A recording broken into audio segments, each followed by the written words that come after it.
పిల్లలు పాలు తాగడం లేదని ఇలాంటి పౌడర్స్ కలిపి ఇవ్వడం వల్ల ఇష్టంగా తాగుతారు, అలాగే బలంగా ఉంటారు అని అనుకుంటారు.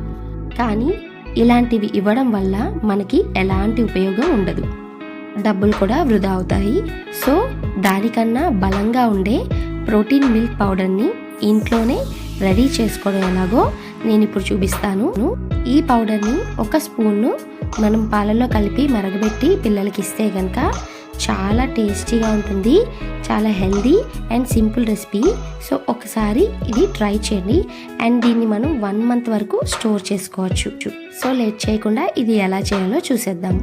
ఒక కడాయి తీసుకొని ఇందులోకి 1 cup వరకు బాదం, 1/2 cup జీడిపప్పు, ఒక 20 grams వరకు పిస్తా, అలాగే ఇంకొక 20 grams వరకు వాల్నట్స్, ఇవన్నీ వేసుకొని దీన్ని మనం లైట్గా రోస్ట్ చేసుకోవాలి. ఈ ప్రాసెస్ అంతా మనం సిమ్లోనే చేయాలండి.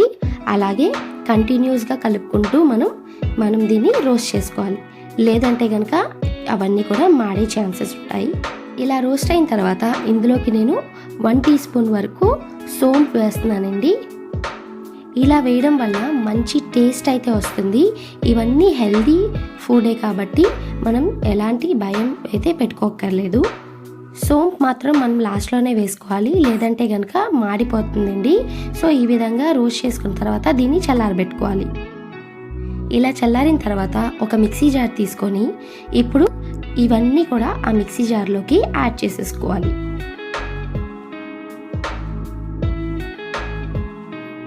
ఈ విధంగా యాడ్ చేసుకున్న తర్వాత ఇప్పుడు ఇందులోకి పట్టికని వేసుకోవాలండి. ఇక్కడ ఒక 4 ముక్కలు పట్టిక వేసాను, అలాగే 5 నుంచి 6 యాలకులు వేసుకోవాలి, ఒక 5 నుంచి 6 మిరియాలు, అలాగే 1 teaspoon వరకు పసుపుని యాడ్ చేయాలండి.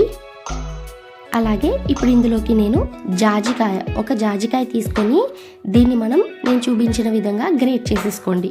లేదు అంటే మీ దగ్గర జాజికాయ పౌడర్ ఉంటే పౌడర్ అన్న వేయచ్చు, లేదంటే ఈ విధంగా గ్రేట్ చేస్తే కనుక మనకి పౌడర్ అన్నది రెడీ అవుతుంది.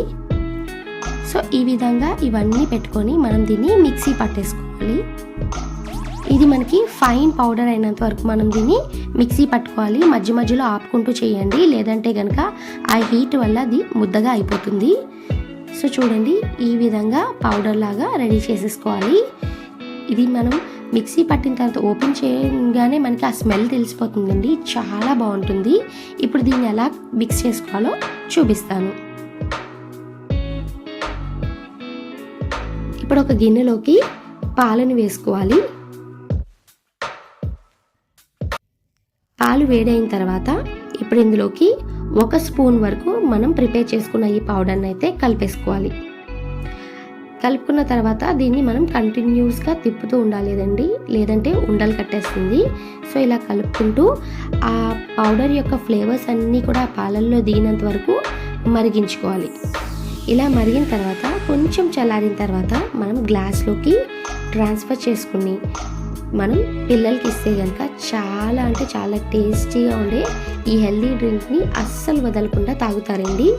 సో మనం దీనికి కావాలంటే కనుక ఇందులో కుంకుమ పువ్వుని కూడా యాడ్ చేసుకోవచ్చు, లేదు అంటే కనుక స్కిప్ చేసేయండి. కానీ తప్పకుండా ఇది రోజుకు ఒక గ్లాస్ పిల్లలు తాగితే కనుక చాలా హెల్దీగా ఉంటారండి.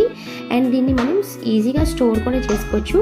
మనం ప్రిపేర్ చేసుకున్న పౌడర్ని ఏదైనా ఒక కంటైనర్ అంటే ఎయిర్ టైట్ కంటైనర్లోకి వేసుకొని మనం దీన్ని ఫ్రిడ్జ్లో కానీ లేదా బయట కానీ పెట్టుకొని స్టోర్ చేసుకుంటే 1 month వరకు వస్తుంది. సో తప్పకుండా ఈ రెసిపీ నచ్చితే లైక్ చేసి షేర్ చేయండి.